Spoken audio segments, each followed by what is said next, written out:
The gasket around the perimeter of the lid of the MULTIVAC C500 packaging machine creates and holds a vacuum-tight seal when the lid is shut and the packaging process begins.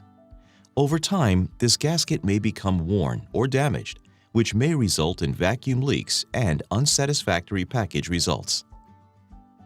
To start, remove the old gasket from the groove in the lid. Then, insert the new gasket into the groove of the lid. Do not stretch the gasket during insertion.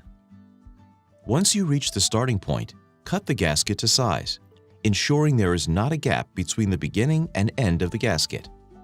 Apply a small amount of silicone around the two ends of the gasket to join them. Smooth out any bumps or uneven parts of the gasket. You're now ready to get back to packaging.